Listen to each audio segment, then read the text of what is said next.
नमस्कार, आप देख रहे हैं द एमईटीएन आपकी अपनी आवाज़ और मैं हूं विकास तिवारी। आज हम बात करने वाले हैं आपातकाल के बारे में और आपको बताएंगे कि देश में कब कब आपातकाल लगाया गया था। इंदिरा गांधी के मंत्रिमंडल की सिफारिश पर तत्कालीन राष्ट्रपति फखरुद्दीन अली अहमद ने 25 जून 1975 को इमरजेंसी की घोषणा की थी। देश में यह पहली बार नहीं था जब इमरजेंसी लगाई गई थी।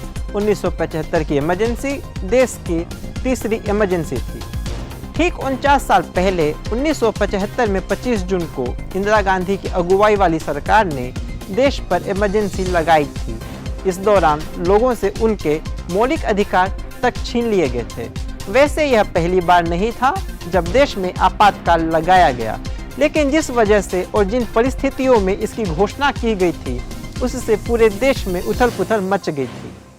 भारत के संविधान के अनुच्छेद 352 के अंतर्गत राष्ट्रपति को राष्ट्रीय आपातकाल की घोषणा करने का अधिकार है।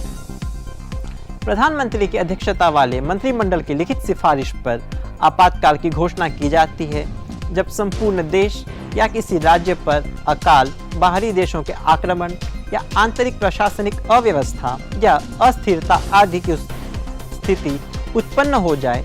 उस समय उस क्षेत्र के सभी राजनीतिक और प्रशासनिक शक्तियां राष्ट्रपति के हाथों में चली जाती हैं। भारत में अब तक कुल 3 बार आपातकाल लग चुका है। इसमें वर्ष 1962, 1971 तथा 1975 में अनुच्छेद 352 के अंतर्गत राष्ट्रीय आपातकाल लगाया गया था। आइए जानते हैं इसके अलावा देश में कब कब आपातकाल लगा और इसकी घोषणा क्यों की गई। 1962 में लगा पहला आपातकाल। पहली बार देश में आपातकाल 26 अक्टूबर 1962 से 10 जनवरी 1968 के बीच लगा। यह वह दौर था जब भारत और चीन के बीच युद्ध चल रहा था। उस समय आपातकाल की घोषणा इसलिए की गई क्योंकि तब भारत की सुरक्षा को बाहरी आक्रमण से खतरा घोषित किया गया था। इस वक्त देश के प्रधानमंत्री जवाहरलाल नेहरू थे। 1971 में दूसरा आपातकाल। दूसरी बार 3 से 17 दिसंबर 1971 के बीच आपातकाल लगाया गया।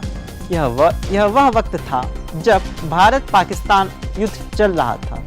इस वक्त भी देश की सुरक्षा को खतरा देखते हुए आपातकाल की घोषणा की गई थी। 1971 में भी बाहरी आक्रमण का खतरा देखते हुए आपातकाल की घोषणा की गई थी। उस समय वीवी गिरी राष्ट्रपति थे। और रोचक जानकारी के लिए बने रहिए हमारे साथ और चैनल को सब्सक्राइब करना न भूलें।